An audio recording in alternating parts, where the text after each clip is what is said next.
আর Palestine নিয়ে তো যথেষ্ট বলেছি এই বয়সে আলহামদুলিল্লাহ, তবে মূল বিষয়টা এখনো বলা হয়নি, সেটা ইনশাল্লাহ আস্তে আস্তে আসবে। এতটুকু শুনেন, প্যালেস্টাইন হচ্ছে শেষ জামানার সবচেয়ে ইম্পর্ট্যান্ট জায়গা। সারা পৃথিবীর চেয়ে, সারা পৃথিবীতে যত জায়গা আছে এগুলো চাইতে সবচেয়ে ইম্পর্ট্যান্ট জায়গা হচ্ছে শেষ জামানায় প্যালেস্টাইন বা ফিলিস্তিন এবং জেরুজালেম। সারা পৃথিবীর সমস্ত কর্মকাণ্ড আখিরুজ্জামানে এই জেরুজালেমকে কেন্দ্র করে হবে। এই কারণেই জিউসরা সেখানে ঘাঁটি গেড়েছে। এটাই সেই জায়গা যেখানে ঈসা ইবনে মারিয়াম ইসলামী খেলাফত কায়েম করবেন অচিরেই ইনশাআল্লাহ। এটাই সেই জায়গা যেখানে মাসিহুদ দাজ্জালকে হত্যা করা হবে। আর দাজ্জালের চেয়ে বড় কোনো ফিতনা এই উম্মার জন্য নেই। কোন সূরা আপনাকে বাঁচাবে দাজ্জাল থেকে? সূরাতুল কাহফ। জীবনে একবারও পড়েছেন? হাত উঁচু করেন। অর্থসহ পড়েছেন? আলহামদুলিল্লাহ। 10টা আয়াত, প্রথম 10, শেষের 10 মুখস্থ করতে হবে। আল্লাহ পাক তৌফিক এনায়েত করুন। তিনি গেলেন বাইতুল মাকদিস। সেখানে গিয়ে দেখলেন মসজিদের মধ্যে একজন ব্যক্তি সালাত আদায় করছেন। দেহের গড়নটা একটু লম্বা এবং চুলগুলো কোকড়ানো, কানের লতি পর্যন্ত, রুগ্ন একটু। তাকে বলা হচ্ছে ইনি হচ্ছেন মুসা আলাইহিস সালাম, সালাত পড়ছেন। এখন কিভাবে সালাত পড়ছেন, জীবিত না মৃত নাকি বারজাখে, আমরা ব্যাখ্যা করতে পারবো না। যা তিনি দেখেছেন তাই বলেছেন, আমরা বিশ্বাস করেছি, সামি'না ওয়া আতা'না। যেমনটা আবু বকর সিদ্দিককে বলা হয়েছে রাদিয়াল্লাহু আনহু, আপনি কি মেরাজের ঘটনা বিশ্বাস করেন? আপনি কি মেরাজের ঘটনা বিশ্বাস করেন? আল্লাহ রাসূল সাল্লাল্লাহু আলাইহি ওয়াসাল্লাম এক রাতের মধ্যে বাইতুল মাকদিস গিয়েছেন, সেখান থেকে আরশে আজিম, আবার ফিরে এসেছেন, অজুর পানি গড়িয়ে পড়ছে। আবু বকর সিদ্দিক তিনি বলছেন, এর চাইতেও বড় কথা তো আমি বিশ্বাস করি, সেটা হলো আসমান থেকে কোরআন তার উপর নাজিল হচ্ছে প্রতিনিয়তই।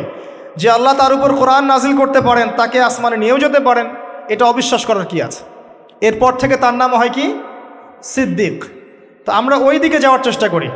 নবীজি বলেছেন, ব্যাস সত্য। এবং এখানে ঢোকার আগে একটা পাথরের মধ্যে এই বোরাকটাকে বেঁধে রাখা হয়।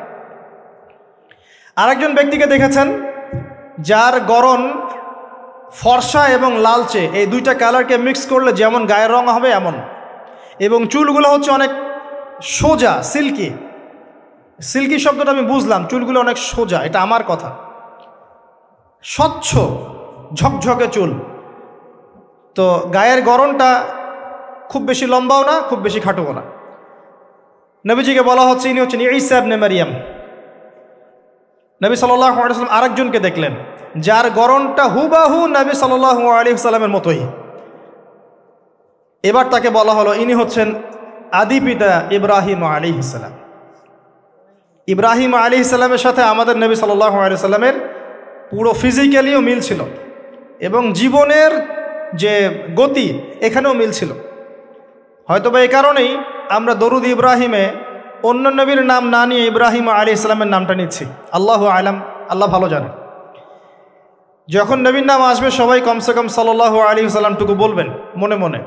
এবার সেখানে নবী সাল্লাল্লাহু আলাইহি ওয়াসাল্লাম সমস্ত নবীদেরকে নিয়ে 2 রাকাত সালাত পড়লেন। তিনি ইমামতি করলেন। নবীদের ইমাম হচ্ছেন আমাদের নবী মুহাম্মদুর রাসূলুল্লাহ সাল্লাল্লাহু আলাইহি ওয়াসাল্লাম। আল্লাহ পাক আমাদের সবাইকে তার সুন্নাহগুলো আমল করার তৌফিক দান করুন। আমাদের প্রতিটা কাজ যেন তার সুন্নাহ মতো হয়, আল্লাহ পাক সে তৌফিক এনায়েত করুন। এরপর নবী সাল্লাল্লাহু আলাইহি ওয়াসাল্লামকে নিয়ে যাওয়া হচ্ছে আকাশে। প্রথম আকাশের দরজা আছে। এখন নাসা যদি আবিষ্কার করতে ব্যর্থ হয় আমাদের কিছু করার নাই, আকাশের দরজা আছে। ওরা যদি বলে জান্নাত জাহান্নামের ব্যাখ্যা কি, জান্নাত জাহান্নাম তো সায়েন্স প্রমাণ করতে পারছে না, তাহলে এগুলোর কি ব্যাখ্যা? আমরা বলবো এটা সায়েন্সের ব্যর্থতা, জান্নাত জাহান্নামের অস্তিত্বের ব্যর্থতা নয়, এটা সায়েন্সের ব্যর্থতা। আছে, খুঁজতে থাকেন, একদিন পাবেন ইনশাআল্লাহ। তবে পাওয়ার আগে যে কিয়ামত হয়ে যাবে এটা নিশ্চিত, পাওয়ার আগে কিয়ামতই হয়ে যাবে। আমরা কারেন্ট অ্যাফেয়ার্সে দেখেছিলাম কয়েকদিন আগে একটা গ্রহের সন্ধান পাওয়া গেছে। এই গ্রহটা ডায়মন্ড দিয়ে তৈরি, হীরার। এখন বিশ্ববাসী বিশ্বাস করছে হ্যাঁ হীরার গ্রহ আছে। কথা বুঝতে পারছেন? আল্লাহ পাক কোরআনে বলেছেন জান্নাতের মাটি হবে সোনার, আছে না, সোনার, মতির, জহরতের। তো যদি কখনো দেখবেন সায়েন্স বলে যে হ্যাঁ এমন একটা গ্রহ পাওয়া গেছে পৃথিবী থেকে কয়েক কোটি আলোকবর্ষ দূরে, গ্রহের নাম হচ্ছে JNAXYZ.000 অমুক, এদের নামগুলো এমন ভয়ঙ্কর হয় আর কি, তখন দেখবেন বিশ্বের মানুষ বিশ্বাস করছে। করবে না বিশ্বাস? নিশ্চিত বিশ্বাস করবে। আমাদের পুরো চিন্তাটাই এখন এমন, সায়েন্স বললে হ্যাঁ আমি হ্যাঁ, ও যদি বলে না আমি না। 20 সেকেন্ড হাত দাও, 20 সেকেন্ডই। মাস্ক না পরলে যাবে না, ভাইরাস যাবেই না, পড়তেই হবে। 3 ফিট দূরে দাঁড়াও, 4 ফিট দূরে দাঁড়াও, ও যা বলবে তাই। এটা শিরক। মসজিদের মধ্যে আমরা বানরের মতো নামাজ পড়ছি, জাস্ট লাইক ডঙ্কিস, 4 ফিট দূরে দূরে এক একজন। সুবহানাল্লাহ। মাঝখানে কি শয়তানের জন্য? বাকি সবখানে এক জায়গায় একত্রিত হওয়া যাচ্ছে। মসজিদে গেলে 1000টা রেস্ট্রিকশন, কি সমস্যা? সমস্যা কোথায়? চেহারা ঢেকে নামাজ হয় মসজিদে? বড় বড় ওলামায়ে কেরামদের কাছে ফতোয়া নেন। একটা বিশ্বাস, একটা ভয়, একটা আতঙ্ক। আর কিছু কিছু মিডিয়ার কাজ হচ্ছে মানুষকে আতঙ্কিত করা। আজকে কয়টা মরল, আজকে কয়টা আক্রান্ত হলো, আজকে কয়টা কি হলো। মানুষের সাইকোলজিক্যালি এমন, মানে মাইন্ডসেটটা তৈরি করা হচ্ছে এমন যে ভয়, আতঙ্ক। কেন ভাই, মরবেন না কখনো? সতর্ক থাকার নাম কি এরকম করা? সারা বিশ্বের মানুষকে ভয় দেখিয়ে আতঙ্কিত করে ফেলা হচ্ছে। আর ওইদিকে দেখেন যাদের যুদ্ধ করার যুদ্ধ করছে, যাদের যা কিছু করার তাই করছে। সারা ওয়ার্ল্ড অ্যাফেয়ার্স কি থেমে আছে? মানুষের দৃষ্টিভঙ্গিকে একদিকে ফোকাস করিয়ে দেয়। আমরা বলছি না যে ভাইরাসের অস্তিত্ব নাই, কিন্তু আল্লাহর চেয়ে বেশি ভয় তাকে করতে হবে কেন? বিগত 1 বছরে যতগুলা মানুষের সাথে আমি মুসাফা করেছি, এতদিন আমার কবরে থাকার কথা ছিল, যদি সায়েন্স সত্য হয়। কথা কি বুঝতে পারছেন না? এখন আপনি আমাকে ব্যাখ্যা দেন যে আমার কেন হয় নাই, ব্যাখ্যা দেন। কি ব্যাখ্যা দিবেন আপনি আমাকে? প্রতিটা দিন এই ইভেন এই মাহফিলের সিজনে প্রতিটা দিন মিনিমাম 100-200 মানুষের সাথে আমি মুসাফা করেছি, এবং সবাই এটা সাক্ষী। একটা দিন আমার জ্বর আসে নাই, এর কি ব্যাখ্যা দিবেন? সায়েন্স যদি এটাই বলে যে মুসাফা করলেই ভাইরাস হবে, মুসাফা করলেই ভাইরাস হবে, তাহলে আমার হইল না কেন? এর ব্যাখ্যা দেন। কোনো ব্যাখ্যা নাই। এরপরেও আল্লাহ বিশ্বাস করবে না, এরপরেও আল্লাহ বিশ্বাস করবে না। জামজাম কূপ, জামজাম কূপের পানির ব্যাখ্যা দেন, কিভাবে এত পানি চলছে, শেষ হচ্ছে না কেন? আমাদের চিন্তা ভাবনা চেঞ্জ করেন। ও যা বলবে তার 100% সত্যি হতে হবে এমন নয় বিষয়টা। এর উপরে আল্লাহ পাকের জ্ঞান আছে, আল্লাহর হুকুম চলে, আল্লাহর হুকুমই সব কিছু। এর বাইরে মানুষ প্রোটেকশন নিবে, সুস্থ থাকবে, সে তার মেডিকেল রুটিনগুলো ঠিকঠাক মতো চলবে, ঠিক আছে, কিন্তু এত বেশি কেন মাথায় নিতে হবে যে আল্লাহকেই মানুষ ভুলে যাচ্ছে? সব কিছুর ঊর্ধ্বে মনে হয় যে বস্তুবাদিতা, আল্লাহ অনেক পরের। আল্লাহ, ব্যাপারটা কেন এমন কেন হলো? আমরা দিন দিন আমাদের সাইকোলজি এমন জায়গায় নিয়ে যাচ্ছি যে চিন্তা ক্ষেত্রে আমরা বুদ্ধিবৃত্তিকভাবে শিরক করছি। আল্লাহ পাক বোঝার তৌফিক দান করুন, আমিন। আসেন, কোন জায়গায় ছিলাম? প্রথম আকাশ, আকাশের দরজা আছে, নক করা হচ্ছে। আরেকটা কথা বলি, এই পুরো মহাবিশ্বে যতদূর পর্যন্ত আলোচনা হয়েছে এগুলো প্রথম আকাশের অন্তর্ভুক্ত, এরপরে দ্বিতীয় আকাশ। কথা কি বুঝতে পারছেন? এই সব কিছু প্রথম আকাশের মধ্যে, এত গ্যালাক্সিস, এত গ্রহ, এত নক্ষত্র সব কিছু। ওই দিক থেকে আওয়াজ আসছে যে কে আপনারা, কে? জিবরাইল আলাইহিস সালাম বলছেন আমি জিবরিল। ওই দিকের প্রহরী বলছেন আপনাকে কি পাঠানো হয়েছিল? জিবরিল আমিন বলছেন হ্যাঁ আমাকে পাঠানো হয়েছে। আপনার সাথে কে? আপনার সাথে, আমার সাথে মুহাম্মদুর রাসূলুল্লাহ সাল্লাল্লাহু আলাইহি ওয়াসাল্লাম। দরজা খুলে দেয়া হল, প্রবেশ করা হলো। তিনি দেখলেন একজন ব্যক্তি একবার ডানে তাকাচ্ছেন, একবার বামে তাকাচ্ছেন। ডান দিকে তাকাচ্ছেন, হাসছেন, বাম দিকে তাকাচ্ছেন, কাঁদছেন। নবী সাল্লাল্লাহু আলাইহি ওয়াসাল্লাম জিজ্ঞাসা করলেন উনি কে আর উনি এমন করছেন কেন? তাকে বলা হলো তিনি হচ্ছেন আমাদের সবার আদি পিতা আদম আলাইহিস সালাম। যখন ডান দিকে দেখছেন, ডান দিকের রূহগুলো হচ্ছে জান্নাতি রূহ, এগুলোকে দেখে তিনি হাসছেন। তার সন্তানদের মধ্যে এই মানুষগুলো জান্নাতে যাবে। যখন বাম দিকে তাকাচ্ছেন তার সন্তানদের এই রূহ দেখে তিনি কষ্ট পাচ্ছেন, এরা জাহান্নামে যাবে। আর আমি বলে রাখি, সহিহ বুখারীতে 4 বার হাদিসে এসেছে যে আদম আলাইহিস সালামকে কিয়ামতের মাঠে আল্লাহ পাক ডেকে নিয়ে আসবেন এবং বলবেন, তোমার সন্তানদের মধ্য থেকে জান্নাতি জাহান্নামী আলাদা করে দাও। আদম আলাইহিস সালাম বলবেন, কতজন হে আল্লাহ? আল্লাহ বলবেন, প্রতি 1000-এ 999 জনকে জাহান্নামের জন্য আলাদা করে দাও। বলেন নাউযুবিল্লাহ। ইন্না লিল্লাহি ওয়া ইন্না ইলাইহি রাজিউন। প্রত্যেক 1000-এ 999 জন মানুষ জাহান্নামে যাবে। আল্লাহ পাক আমাদেরকে হেফাজত করুন, আমিন। তবে সবচেয়ে বেশি মানুষ যারা জান্নাতে যাবে তারা এই উম্মতের মধ্যে, এটা সুখবর। সবচেয়ে বেশি মানুষ যারা জান্নাতে যাবে তারা এই উম্মতে মুহাম্মাদের মধ্যেই হবে। তারপরেও আরেকটা দুঃসংবাদ, যে এই উম্মতের মধ্যে 73টা দল হয়ে যাবে, যার মধ্যে 72 দল জাহান্নামে যাবে, একটা দল জান্নাতি। মা আলা আলাইহি ওয়া আসহাবি, আমি যার উপরে আছি, আমার সাহাবীরা যার উপরে আছেন। অতএব আমরা আমাদের আকীদা আমলগুলোকে আল্লাহ রাসূল সাল্লাল্লাহু আলাইহি ওয়াসাল্লাম এবং সাহাবীদের আকীদা আমলের সাথে মিলাই, ইনশাআল্লাহ আমরা জান্নাতে যাব। আরেকটা কথা হচ্ছে, এই উম্মতের মধ্যে যারা শিরক না করে মারা যাবে, শিরকের গুনাহ না করে মারা যাবে, হয়তো অন্য অন্য বড় গুনাহ আছে, আল্লাহ চাইলে তাদের সমস্ত গুনাহকে মাফ করে জান্নাতে দিতে পারেন। সাবধান থাকবেন শিরক থেকে। আল্লাহ পাক সবাইকে শিরক থেকে মুক্ত রাখুন, আমিন। আদম আলাইহিস সালামকে দেখে তিনি সালাম দিলেন, তিনি সালামের প্রতি উত্তর দিলেন, মারহাবা জানালেন এবং এগিয়ে চললেন। দ্বিতীয় আসমানে নবী সাল্লাল্লাহু আলাইহি ওয়াসাল্লাম সাক্ষাৎ হচ্ছে 2 জন নবীর সাথে। একজন ঈসা ইবনে মারিয়াম, নাম শুনেছেন? তিনি সেই নবী যিনি মসিহুদ দাজ্জালকে হত্যা করবেন এবং এই পৃথিবীতে তিনি আবারও ফিরে আসবেন ইনশাআল্লাহ। নেটো ওকে ঠেকাতে পারবে না, জিউসরা তাকে ঠেকাতে পারবে না, ইসলামের অন্যান্য যে বিরোধী শক্তি তারা তাকে ঠেকাতে পারবে না। তিনি পৃথিবীতে আসবেন, সিরিয়ার দামেস্কের সাদা মিনারের উপরে তিনি অবতরণ করবেন 2 জন ফেরেশতার কাঁধে ভর দিয়ে। যখন তার চুল দিয়ে টপ টপ করে পানি পড়তে থাকবে এবং এই ঘামগুলো বা পানিগুলো দেখতে মুক্তার মতো মনে হবে। হাদিস এভাবে স্পষ্ট এসেছে, টাটকা। যে কোনো আলেমকে জিজ্ঞাসা করেন, আপনাকে বলে দিবেন ইনশাআল্লাহ। তিনি হত্যা করবেন মসিহুদ দাজ্জালকে প্যালেস্টাইনের বাবেলুদ নামক জায়গায়। বাবেলুদ কোথায় এখন দেখে নিয়েন, ওই জায়গাটা কাদের দখলে আছে। তার সাথে আরেকজন নবীকে দেখলেন নবী সাল্লাল্লাহু আলাইহি ওয়াসাল্লাম, তার নাম ইয়াহইয়া আলাইহিস সালাম, ঈসা ইবনে মারিয়ামের খালাতো ভাই, বা দুজনের মাঝখানে একটা সম্পর্ক আছে, আমি এই মুহূর্তে ভুলে গেছি, এরকমই কিছু একটা হবে। ইয়াহইয়া আলাইহিস সালাম সেই নবী যার নাম আল্লাহ পাক নিজে রেখেছেন, সুবহানাল্লাহ। তিনি সাইয়্যেদ ছিলেন, নেতা ছিলেন, নবী ছিলেন। একইভাবে সালাম বিনিময় হলো, নবীজি এগিয়ে চললেন সাল্লাল্লাহু আলাইহি ওয়াসাল্লাম। তৃতীয় আকাশে তিনি দেখলেন আরেকজন নবী,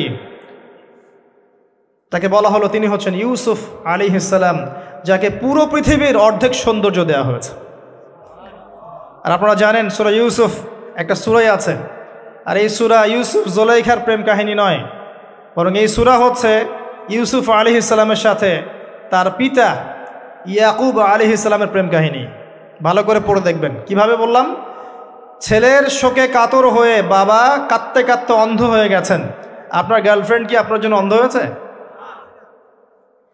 যখন ইউসুফ আলাইহিস সালাম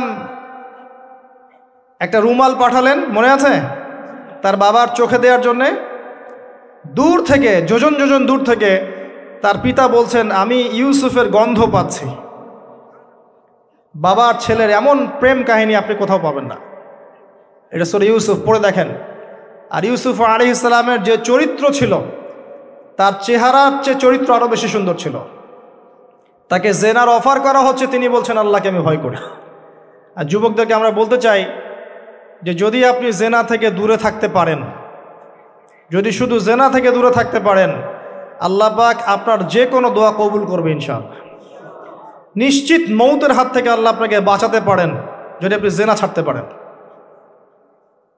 জেনা মানে শুধু ফিজিক্যাল রিলেশন নয়, জেনা মানে রাতের বেলা জেগে কথা বলাও, অনলাইনে চ্যাটিং করাও, আপনার বান্ধবীর সাথে কফি খাওয়াও, সব কিছুই জেনার অন্তর্ভুক্ত। এগুলো ছাড়তে পারলে আল্লাহ পাক আপনার দোয়া কবুল করবেন। ওইভাবে যে 3 জন ব্যক্তি গুহায় আটকা পড়েছিল, মনে আছে? গুহার মুখের মধ্যে একটা পাথর এসে গেল, সবাই বলছে আজকে আর বাঁচার বুদ্ধি নাই, নিজের আমল দিয়ে আল্লাহর কাছে বাঁচতে চাও। তার মধ্যে একজন বলছে আল্লাহ, আমার চাচাতো বোন ছিল, তাকে পেতে চাইতাম, সে রাজি হয়ে গিয়েছিল 100 স্বর্ণ মুদ্রার বিনিময় করতে তার রানের মাঝখানে। সে ওই সময় বলেছে তুমি আল্লাহকে ভয় করো, আমি মুদ্রাও দিয়ে দিয়েছি, ওখান থেকে আমি জেনা না করে চলে আসছি। আল্লাহ, এই কাজ যদি তোমার পছন্দ হয়ে থাকে আজকে এই মৃত্যুর হাত থেকে আমাকে বাঁচাও। ওই পাথর সরে গেল। এটা দলিল দিলাম, জেনা ছাড়তে পারলে আপনার দোয়া, যে কোনো দোয়া আল্লাহ কবুল করবে ইনশাআল্লাহ। শুধু তাই নয়, আরশে আজিম আল্লাহ পাকের সবচেয়ে বড় সৃষ্টি, এর নিচে আল্লাহ পাক 7 শ্রেণীর মানুষকে ছায়া দিবেন। তার মধ্যে এক শ্রেণী হচ্ছে সেই যুবক যাকে কোনো সুন্দরী নারী আহ্বান করেছে খারাপ কাজ করার জন্যে, উচ্চ বংশের, সে বলেছে আমি আল্লাহকে ভয় করি। পারবেন ইউসুফের মতো হতে? আল্লাহ পাক তৌফিক ইনায়াত করুন, আমিন। আপনি জেনা থেকে দূরে থাকেন, আল্লাহ পাক আপনার ঘরে খাদিজা রাদিয়াল্লাহু আনহার মতো মেয়ে দিবে ইনশাআল্লাহ।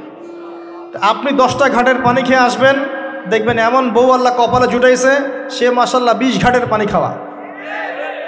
হ্যাঁ, কিফাউন কিরাম, আল্লাহ পাক একদম দুনিয়াতে ইকুয়ালি ডিল করেন। আল্লাহ পাক আপনাদের প্রত্যেকের পারিবারিক জীবনটা সুখী করুন, দোয়া করি, আমিন। ইউসুফ আলাইহিস সালাম তারপর এগিয়ে চললেন, আর প্রত্যেক আকাশেই মারহাবা মুসাফা হচ্ছে এবং সালাম হচ্ছে। 4র্থ আকাশে নবী সাল্লাল্লাহু আলাইহি ওয়াসাল্লাম দেখছেন ইদ্রিস আলাইহিস সালাম। ইদ্রিস আলাইহিস সালামের কথা সূরা মারিয়ামের মধ্যেও আছে, পড়ে দেখবেন। সালাম বিনিময় হলো, নবীজি এগিয়ে চললেন। 5ম আকাশে তিনি দেখছেন হারুন আলাইহিস সালাম। কার ভাই? মুসা আলাইহিস সালামের ভাই। তিনি কিন্তু মুসা আলাইহিস সালামের সাথে ফেরাউনের সামনে গিয়ে দাওয়াত দিয়েছেন, মনে আছে? আরেকটা কথা বলি, কোরআনে দাড়ির দলিল আছে? দাড়ি বলবে নাই।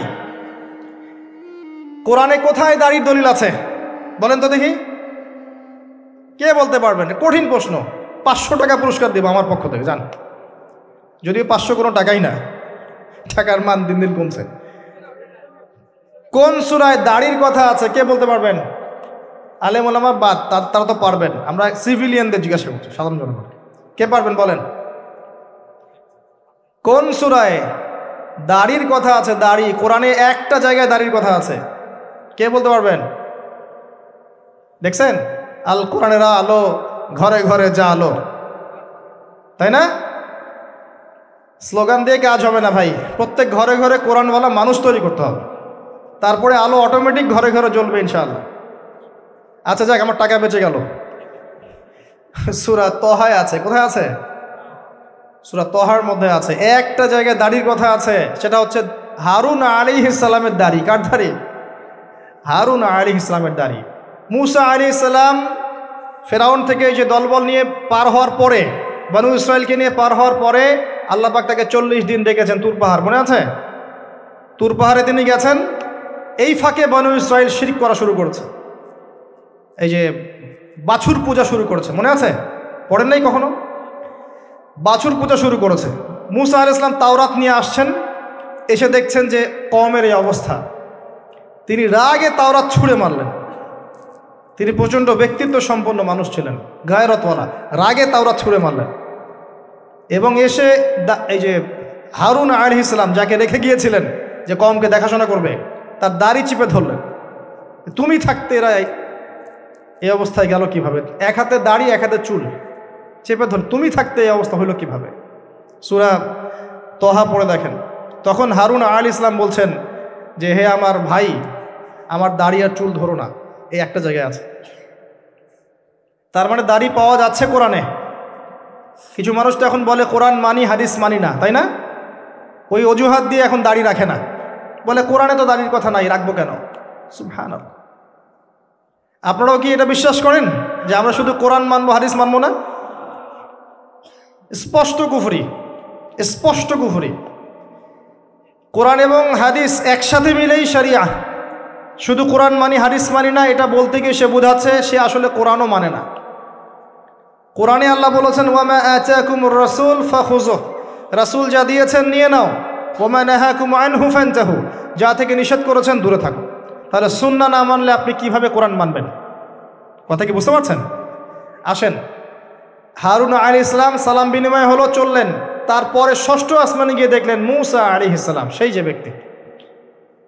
সালাম বিনিময় হলো, চলে যাচ্ছেন, আর মূসা আলাইহিস সালাম কাঁদছেন, কান্না করছেন। জিজ্ঞাসা করা হলো কেন কান্না করছেন? তিনি বললেন, আমার পরে একজন যুবক নবী হবে যার উম্মত আমার চেয়ে বেশি জান্নাতে যাবে, এটা চিন্তা করে আমি কান্না করছি। তিনি হচ্ছেন মুহাম্মদুর রাসূলুল্লাহ সাল্লাল্লাহু আলাইহি ওয়াসাল্লাম। তারপরে গিয়ে চললেন সপ্তম আসমান। সেখানে সপ্তম আসমান মানে 7 নম্বর মহাবিশ্ব, সেখানে গিয়ে দেখলেন যে বাইতুল মামুর নামে একটা জায়গা আছে, ঠিক কাবা ঘরের একদম এক্স্যাক্টলি উপরে, একদম সোজা উপরে বাইতুল মামুর নামে একটা জায়গা আছে। এটা হচ্ছে ফেরেশতাদের ইবাদতের জায়গা, তারা সেখানে তাওয়াফ করেন। প্রতিদিন 70,000 ফেরেশতা, প্রতি মুহূর্তে 70,000 ফেরেশতা এখানে তাওয়াফ করে। এবং যার একবার তাওয়াফের সুযোগ হয়েছে সে আর কখনো সুযোগ পাবে না, শেষ। আল্লাহ পাকের ফেরেশতাদের সংখ্যা চিন্তা করেন তাহলে। এবার সেখানকার দেয়ালে হেলান দিয়ে আছেন ইব্রাহিম আলাইহিস সালাম, তার চেহারা একদম মুহাম্মদ সাল্লাল্লাহু আলাইহি ওয়াসাল্লামের মতো, এবং অনেক ছোট ছোট বাচ্চা তার সামনে খেলা করছে। ওই যে বাচ্চা কোরবানির কথা মনে আছে?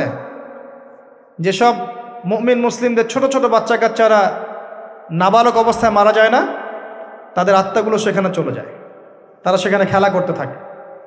যারা পিতা পায়নি, যখন পিতার কথা মনে হয় খেলতে খেলতে, তখন তারা ইব্রাহিম আলাইহিস সালামের কাছে দৌড় দেয়। মায়ের কথা মনে হলে তার স্ত্রীর কাছে দৌড় দেয়।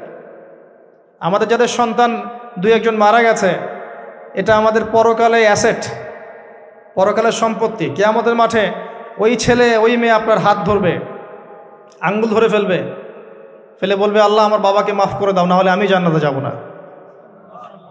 তাই বেশি বেশি বাচ্চা কাচ্চা নিতে হয় সামর্থ্য অনুযায়ী, আর সামর্থ্য আল্লাহ দিবেন। যখন আপনি 4টা-5টা এরকম করে বাচ্চা কাচ্চা নিবেন, 2-1টা বাচ্চা মারা যেতে পারে, এগুলো আপনার পরকালের সম্পত্তি। এখন তো আমাদের জেনারেশনকে রেস্ট্রিক্টেড করার জন্যে 2টো সন্তানের বেশি নয়, 1টি হলে ভালো হয়। সুবহানাল্লাহ। মুসলিমদেরকে চতুর্দিক থেকে চাপে ফেলা, চতুর্দিক থেকে গলা চিপে ধরা। আর কি জনশক্তিতে রূপান্তরিত হলে কোনো সমস্যা আছে? চাইনিজদের জনসংখ্যা কত? চায়নার জনসংখ্যা কত? ম্যাক্সিমাম জনগণকে তারা জনশক্তিতে রূপান্তরিত করেছে। এই আপনার পশ্চিমারায় ন্যাটো যত কিছু আছে, চায়নার এগেনস্টে কথা বলুক দেখি কত বড় সাহস। সারা বিশ্বকে নিয়ন্ত্রণ করে ফেলছে ওরা এখন। কই, তারা তো আর তারা যখন দেখেছে যে আমাদের আর প্রয়োজন নাই, তখন তারা একটা লস দিয়েছে ওদের কান্ট্রিতে। এটা মুসলিমদের জন্য প্রযোজ্য নয়। যাই হোক, সন্তান-সন্ততি ওখানে গিয়ে মারা গেলে আপনার অ্যাসেট। এরপরে আসেন, যারা ইচ্ছা করে সন্তান হত্যা করছে, গর্ভের সন্তান যখন জানছে যে এটা মেয়ে, তখন তাকে ফেলে দিচ্ছে। আবার অবৈধ সন্তান যারা অ্যাবর্শন করে নষ্ট করছে, এই যে হত্যাগুলো, এই প্রাণগুলোকে আল্লাহ পাক কিয়ামতের মাঠে জীবন্ত করবেন, এবং তাদেরকে দেখিয়ে ওই ব্যক্তিদেরকে চার্জ করা হবে যে কি অপরাধে তাকে হত্যা করা হয়েছে। সতর্ক হয়ে যান। আল্লাহ পাক এটাও বলেছেন, দারিদ্র্যের ভয়ে সন্তানকে হত্যা করো না, রিজিক আল্লাহ দিবেন ইনশাআল্লাহ। এই সমুদ্রের কোটি কোটি মাছকে আল্লাহ পাক খাওয়াতে পারলে আপনাকে আমাকেও খাওয়াতে পারবে ইনশাআল্লাহ, যদি না আমরা আমাদের রিজিকটা সংকুচিত করে ফেলি। মানুষের রিজিক কেড়ে খাচ্ছে সুদের মধ্য দিয়ে। মানুষের রিজিক কেড়ে খাচ্ছে সুদের মধ্য দিয়ে, অন্য কোনো বিষয় নাই, সুদ, রিবা। আসেন, সপ্তম আসমানে এই অবস্থা। এরপরে নবী সাল্লাল্লাহু আলাইহি ওয়াসাল্লামকে আরও সামনে নিয়ে যাওয়া হলো। এই জায়গার নাম সিদরাতুল মুনতাহা। কি নাম? সর্বশেষ জায়গা, যেখানে জিবরাইল আলাইহিস সালামও এর উপরে আর যেতে পারেন না। যদিও বা জিবরাইল আলাইহিস সালাম ফেরেশতাদের সর্দার, তিনিও যেতে পারেন না। তারপরে আরেকটা জগৎ আছে, ওই জগৎ থেকে আদেশ এই সিদরাতুল মুনতাহা পর্যন্ত আসে, এখান থেকে কালেক্ট করে নিচে নামানো হয়। আবার এখান থেকে কোনো আদেশ বা কোনো আদেশ না, এখান থেকে কোনো ফলাফল মুনতাহা পর্যন্ত নিয়ে যাওয়া হয়, সেখান থেকে উপরে তুলে নেওয়া হয়। ওটা একটা বর্ডার, কথা বুঝতে পারছেন? এটা একটা বর্ডার, নো ম্যানস ল্যান্ড। এই জায়গায় গিয়ে জিবরাইল আলাইহিস সালাম নিজের আকৃতিতে আসলেন, 600টা পাখা। কতগুলো পাখা? 600 পাখা। নবী সাল্লাল্লাহু আলাইহি ওয়াসাল্লাম একটু বিব্রত বোধ করছিলেন, তিনি আবার আগের রূপে ফিরে আসলেন। এই জায়গায় বাহন চেঞ্জ করা হলো। এখানে নবী সাল্লাল্লাহু আলাইহি ওয়াসাল্লাম বলেছেন, আমি সিদরাতুল মুনতাহায় এমন কিছু রং দেখেছি, এত অপরূপ সৌন্দর্য দেখেছি, যেটা কোনো মানুষের পক্ষে ভাষায় প্রকাশ করা সম্ভব না। এটা শেষ সীমানা, এবং এটা একটা বড়াই গাছের মতো দেখতে, সরি বড়ই গাছ, বড়াই গাছ না, আসলে বড়ই গাছের, কুল গাছের মতো দেখতে। এরপর আরেকটা বাহন আনা হলো, এটা বাহন চেঞ্জ করা হলো। এবার তিনি আরও ঊর্ধ্বে উঠে যাচ্ছেন, উঠছেন উঠছেন উঠছেন। একটা পর্যায়ে ওই জগতে যে ফেরেশতারা আছেন, যারা আল্লাহ পাকের আদেশ লিখছেন, ওই আদেশগুলো লিখার যে কলমের খসখস শব্দ, এটা নবীজি শুনতে পারলেন। সুবহানাল্লাহ। নূরের পর্দার কাছাকাছি তাকে নিয়ে যাওয়া হলো, একদম আল্লাহ পাকের কাছাকাছি, আরো সে আজিমের কাছাকাছি। এখানে আল্লাহ রাব্বুল আলামিন সরাসরি তার সাথে কথা বললেন, যা ওহী করার তা করলেন, এবং স্পেশালি 3টা গিফট বা হাদিয়া দিলেন। কয়টা? 1 নাম্বার 50 ওয়াক্ত নামাজ। কত ওয়াক্ত? 2 নাম্বার সূরা বাকারার শেষের 3 আয়াত, সূরা বাকারার শেষের 3 আয়াত। আর 3 নাম্বার হচ্ছে একটা ঘোষণা, হে নবী মুহাম্মদ সাল্লাল্লাহু আলাইহি ওয়াসাল্লাম, তোমার উম্মতের কোনো ব্যক্তি যদি আমার সাথে শিরক না করে মারা যায়, আমি তাকে জান্নাতে দিয়ে দিব ইনশাআল্লাহ। আজকে এই মেরাজুন নবী নিয়ে অনেক আলোচনা হবে, কিন্তু আলোচনা হওয়ার পরে আমরা যদি এই নামাজের পাবন না হতে পারি, সূরা বাকারার শিক্ষা নিতে না পারি, বা শেষের আয়াত মুখস্থ করতে না পারি, শিরক ছাড়তে না পারি, আদতে আলোচনার কোনো ফায়দা নেই। কথা বুঝতে পারছেন? এখানকার 3টা মৌলিক হাদিয়া তিনি নিয়ে আসছেন। এবার নিচে নামছেন, ওই যে 6ষ্ঠ আসমানে অপেক্ষা করছেন কে? মুসা আলাইহিস সালাম। কোথায় যাচ্ছেন? এই কি হলো আল্লাহর সাথে কথাবার্তা, এই হয়েছে। কি দিয়েছে আপনাকে? 50 ওয়াক্ত নামাজ। বলেন কি 50 ওয়াক্ত নামাজ? আমার উম্মতে 2 ওয়াক্ত নামাজ ছিল, পড়তে পারে নাই। পারবেন আপনার উম্মত? আপনি ফিরে যান, নামাজ কমিয়ে নিয়ে আসেন। লজ্জাবোধ করলেন নবী সাল্লাল্লাহু আলাইহি ওয়াসাল্লাম, তাও ফিরে গেলেন।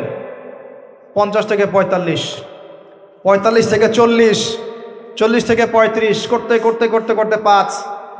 এবারও মুসা আলাইহিস সালাম বলছেন ফিরে যান, পারবেন আপনার উম্মত? মুসা আলাইহিস সালাম কত দূরদর্শী ছিলেন দেখেন, পারে উম্মত? ম্যাক্সিমামই তো পারে না, কথা ঠিক আছে না? ম্যাক্সিমাম উম্মতই কিন্তু পারছে না 5 ওয়াক্ত নামাজ পড়তে। তো মুসা আলাইহিস সালামের দূরদর্শিতা ঠিকই ছিল, পারবেন আপনার উম্মত? তিনি লজ্জাবোধ করলেন। আল্লাহ পাক বললেন, তোমার উম্মতের জন্য 5 ওয়াক্তই ফিক্স করলাম, কিন্তু যদি 5 ওয়াক্ত তারা ঠিকঠাক মতো আদায় করে 50-এর নেকি দিয়ে দিব ইনশাআল্লাহ। এবং আরেকটা ঘোষণা দিলেন, সেটা হচ্ছে যে তোমার উম্মতের যে কোনো ভালো কাজকে 10 দিয়ে গুণ করে দেয়া হবে। একটা নেকির কাজ করবেন, 10 গুণ বৃদ্ধি করা হবে, কিন্তু একটা গুনাহ করলে 10 দিয়ে গুণ করা হবে না, একই থেকে যাবে। এবং আপনার উম্মতের কোনো ব্যক্তি যদি কবিরা গুনাহ ছেড়ে দেয়, কবিরা গুনাহ তো বোঝেন, বড় বড় গুনাহ ছেড়ে দেয়, তার সমস্ত সগীরা গুনাহ মাফ করে দেওয়া হবে। আর কি চাই? এবার নবী সাল্লাল্লাহু আলাইহি ওয়াসাল্লাম ফিরে আসছেন। এবার শোনেন আমাদের শিক্ষা। ফিরে আসছেন, আসার আগে তাকে জান্নাত জাহান্নাম দেখানো হয়েছে। নবী সাল্লাল্লাহু আলাইহি ওয়াসাল্লাম যে বিষয়গুলো দেখেছেন, এর মধ্যে যেগুলো হাদিসে এসেছে আমি খুব সংক্ষিপ্ত আকারে বলছি, এবং এখান থেকে আমরা শিক্ষা নেবেন। মনে রাখবেন, এখন যেগুলো বলছে এগুলো এই উম্মতের জন্য খাস, আমাদের উম্মতে মুহাম্মাদের জন্য খাস। তিনি আসছেন, বারজাখের জগতই হোক আর জাহান্নামের শাস্তি হোক। একজন ফেরেশতাকে দেখলেন, তার মুখে হাসি নাই। কি নাই? জিবরাইল আলাইহিস সালামের সাথে কথোপকথন হচ্ছে, তিনি নবীজিকে সালাম দিলেন, সালামের উত্তর দেওয়া হলো, কিন্তু মুখে হাসি নাই। বাকি সবাই তার সাথে হাসি মুখে সাক্ষাৎ করেছেন, এই ফেরেশতা বাদ দিয়ে। তিনি জিজ্ঞাসা করছেন জিবরিল আলাইহিস সালাম, তার মুখে হাসি নাই কেন? তাকে বলা হলো এই ফেরেশতার নাম হচ্ছে মালিক। কি নাম? সূরা যুখরুফের মধ্যে আছে, তার নাম হচ্ছে মালিক।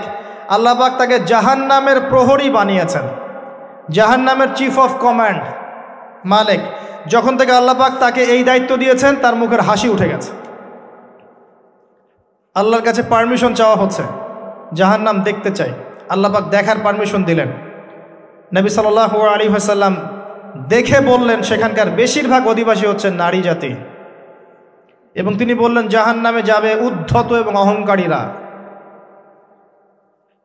জান্নাত দেখতে চাই, দেখানো হলো। জান্নাতের ডিটেলস বর্ণনা নবীজি দিলেন ফিরে এসে। এমনকি উমর রাদিয়াল্লাহু আনহুর একটা রুম, একটা কক্ষ, একটা গোরফাও দেখে এসেছেন। ঢুকতে চেয়েছেন, ঢোকেন নাই। পরে বলেছেন, ওমর আমি তোমার ব্যক্তিত্বের কথা চিন্তা করে সেখানে ঢুকিনি, দেখেছি জান্নাতে তোমার ঘর আছে। একটা আওয়াজ শুনেছেন, মিষ্টি কণ্ঠস্বর। কিসের কণ্ঠস্বর? মিষ্টি কণ্ঠস্বর। তাকে বলা হচ্ছে এই কণ্ঠস্বর হচ্ছে বেলাল রাদিয়াল্লাহু আনহুর আজানের কণ্ঠস্বর। খরম, খরম জুতা আছে না, খরম, এর খটখট আওয়াজ শুনেছেন। নবীজি জিজ্ঞাসা করছেন কার? বলা হচ্ছে এটা বেলাল রাদিয়াল্লাহু আনহুর। বেলাল রাদিয়াল্লাহু আনহুকে বলা হলো আপনি কি এমন আমল করেন, হে বেলাল তুমি কি এমন আমল করো যার কারণে এই মর্তবা হচ্ছে? যখনই জান্নাতে যাই আমাকে দেখানো হয়, দেখি তুমি তোমার পায়ের পদধ্বনি সামনে সামনে আছে। তখন বললেন, ইয়া রাসূলুল্লাহ আমি তো আসলে এক্সট্রাঅর্ডিনারি কোনো আমল করি না, কিন্তু আপনারা যা করেন তাই করি। কিন্তু যখনই আমি ওযু করি, আমার ওযু ছুটে গেলে আমি ওযু করি, আর ওযু করেই আমি 2 রাকাত নফল সালাত পড়ি, তাহিয়াতুল ওযু, এতটুকু কাজ করি। নবীজি বলেন এটাই সেই কাজ যার কারণে তোমাকে জান্নাতের এই মর্তবা দেওয়া হয়েছে। নবীজি আসছেন, দেখানো হচ্ছে। এবার শোনেন, দেখানো হচ্ছে একদল মানুষ যাদের আঙ্গুলগুলো লম্বা লম্বা, তামার তামার লম্বা নখর, নখর বোঝেন? নখর। গাল এভাবে হ্যাঁচড়াচ্ছে, গাল, নিজের গাল নিজে হাসড়াচ্ছে এবং নিজের দেহ থেকে গোশত তুলে ফেলছে, ভক্ষণ করছে। নবীজি জিজ্ঞাসা করলেন সাল্লাল্লাহু আলাইহি ওয়াসাল্লাম এরা কারা? কি কারণে এদের শাস্তি হচ্ছে? তাকে বলা হলো এরা আপনার উম্মতের সেই সব ব্যক্তি যারা সবসময় গীবত আর সমালোচনায় ব্যস্ত থাকে। শিক্ষা নিয়ে নেন, আমার মনে হয় না আমার কিছু বলার প্রয়োজন আছে। এরা আপনার উম্মতের সেই সব ব্যক্তি যারা আপোষে গীবত, অপবাদ এবং সমালোচনায় ব্যস্ত থাকতো। তার মানে এই উম্মতের একটা বড় সমস্যা হবে গীবত। এটা কিন্তু দেখে এসেছেন নবীজি, ফিউচার, তাই না? এটা বারজাখের শাস্তি চলছে, এটা অন্য একটা জগৎ যেটাকে আপনি এখানকার সময় স্থানকাল দিয়ে ব্যাখ্যা করতে পারবেন না। এটা টাইম ট্রাভেলিংয়ের মতো। নবীজি আসছেন সাল্লাল্লাহু আলাইহি ওয়াসাল্লাম, দেখছেন, listen to me very carefully. এবার নবীজি দেখছেন এক শ্রেণীর মানুষ, পেট এইরকম ফোলা, অট্টালিকার মতো পেট ফোলা, আর ভিতরে সাপ কিলবিল করছে, এবং এদেরকে রক্তের নদীতে ফেলে মাথাটা ফাটিয়ে দেওয়া হচ্ছে।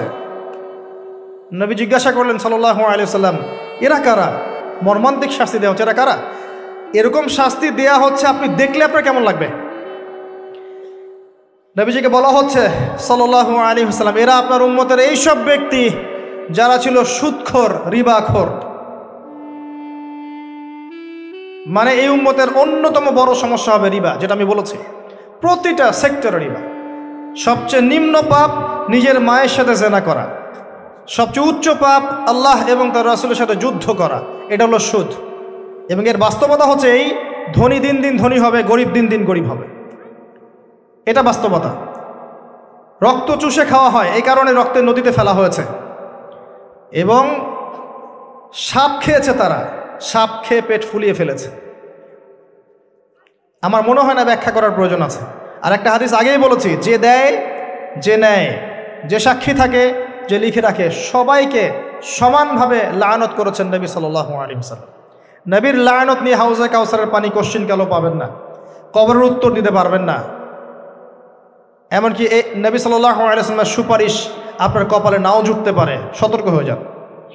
না খেয়ে থাকেন, সুদ খায়েন না। না খেতে খেতে না খেয়ে মারা যান, তাও সুদ খায়েন না। আর যদি আপনি আল্লাহর জন্যে ছাড়তে পারেন, আল্লাহর জন্য ছেড়ে দেন, আল্লাহ পাক আপনাকে বেহিসাব রিজিক দেবে ইনশাআল্লাহ।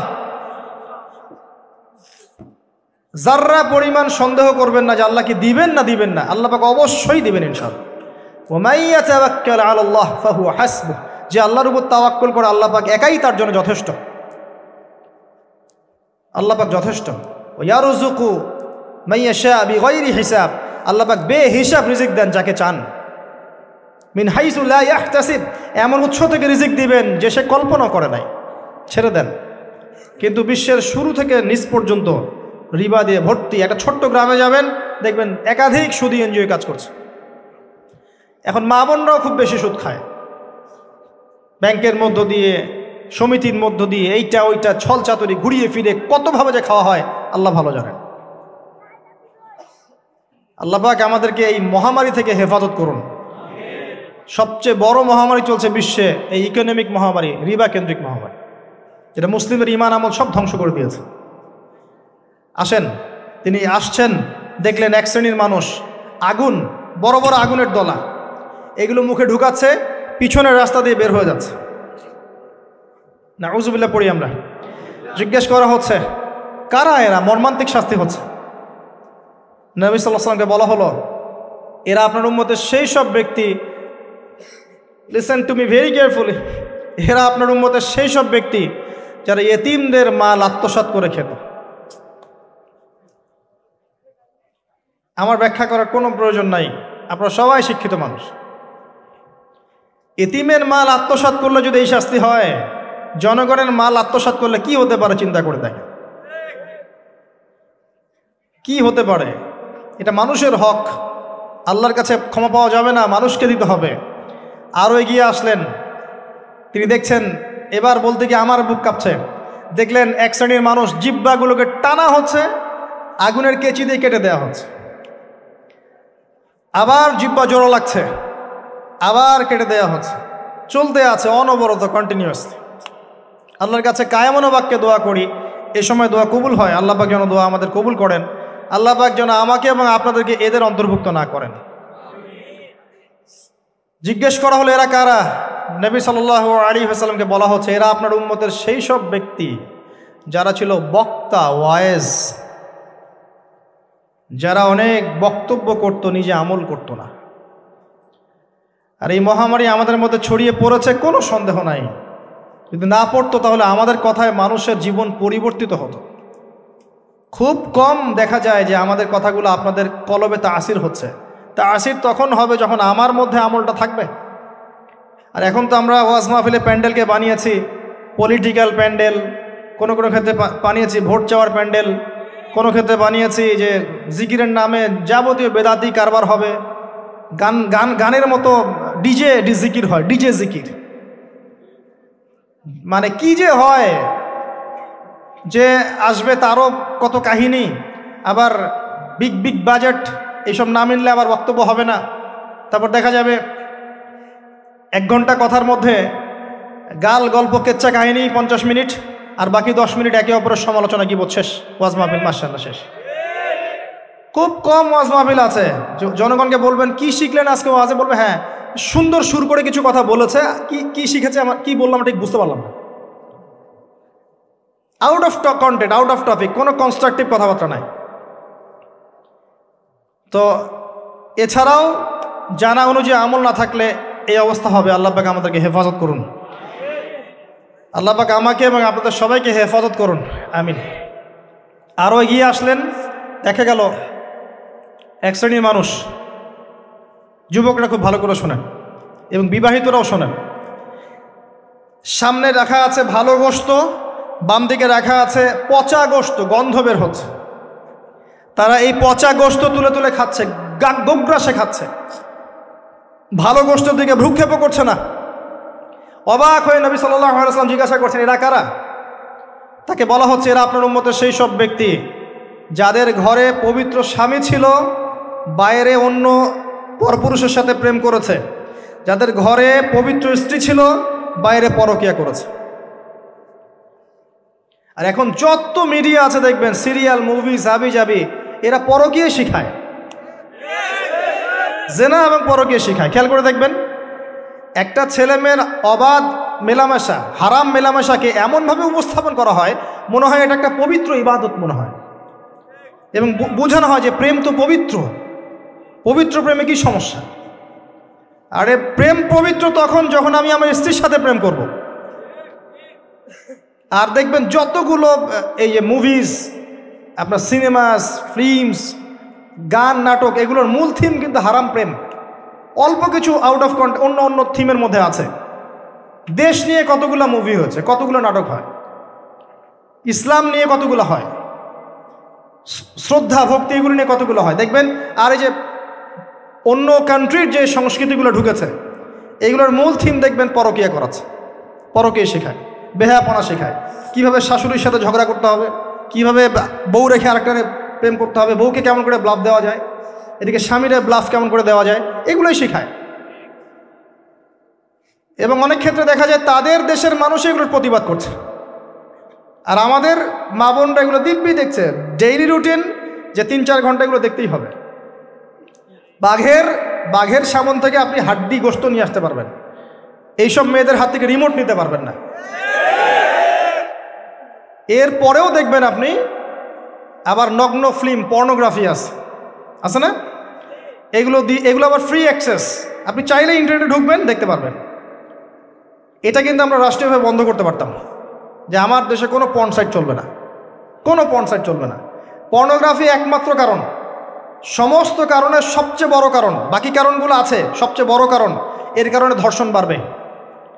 যত বেশি পর্নোগ্রাফি প্রচলন ঘটবে তত বেশি ধর্ষণ বাড়বে। কারণ পর্ন দেখতে দেখতে মানুষের ভিতরটাকে পশু বানিয়ে ফেলা হয়, এবং এই পশু সুযোগ পেলেই একটা মেয়েকে ধর্ষণ করবে। হ্যাঁ, এর ভিতর থেকে বাইরে মনে হচ্ছে কোটটাই স্যুট পরে আছি, জুব্বা ডুব্বা পরে আছি, ভিতরটা পশু বানিয়ে ফেলা হয়। এবং দেখবেন ফাঁক পেলে মেয়েকে ধর্ষণ করবে, ফাঁক পেলে বাচ্চাকে ধর্ষণ করবে, প্রাইভেট পড়াতে গিয়ে ছাত্রীকে ধর্ষণ করবে, চাকরির ক্ষেত্রে মেয়েকে ধর্ষণ করবে। দেখবেন এই কাজগুলো হবে, সুযোগ পেলেই ধর্ষণ করবে, কারণ ইন্টারনালি সে বিস্ট হয়ে গেছে, জানোয়ার।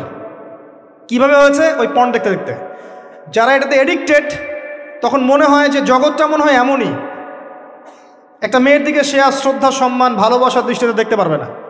মেয়ের দিকে তাকালেই মনে হবে গোশতের টুকরা, খালি ভক্ষণ করতে হবে। হ্যাঁ, মাইন্ডসেটটা চেঞ্জ করে দিবে আপনার। মানে আমি আপনাকে বলি, পবিত্র ভালোবাসাটাকে যৌনতা দিয়ে ট্রান্সফার করা হয়েছে এই বিশ্বে।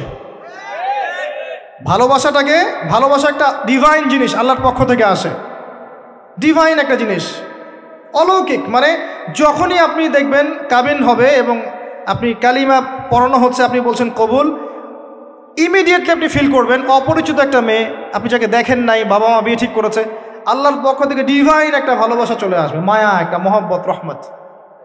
এটা তারা ফিল করতে পারবে যারা পর্ন অ্যাডিক্টেড নয়। যারা পর্ন অ্যাডিক্টেড, দেখবেন ওই স্ত্রীকে তার ভালো লাগবে না, তার মনে হবে এর চেয়ে ওই মেয়েটা সুন্দর, তার চেয়ে ওই মেয়েটা সুন্দর, তার চেয়ে ওই মেয়েটা সুন্দর, কারণ তার মাথাটা এরকম বিক্ষিপ্ত, পাশবিক। এবং ম্যারিড লাইফেও সে দেখবেন স্ত্রীকে স্যাটিসফাই করতে পারবে না, নিজের উপর জুলুম করতে করতে নিজের সব যৌন ক্ষমতাও নষ্ট করে ফেলবে। আর একাধিক বিয়ে তো অনেক দূরের কথা, একটাই তার কাছে অনেক ভারী মনে হবে। পরে এসব ট্রিটমেন্ট করে কোনো লাভ হবে না, আল্লাহর দেওয়া সম্পদ নষ্ট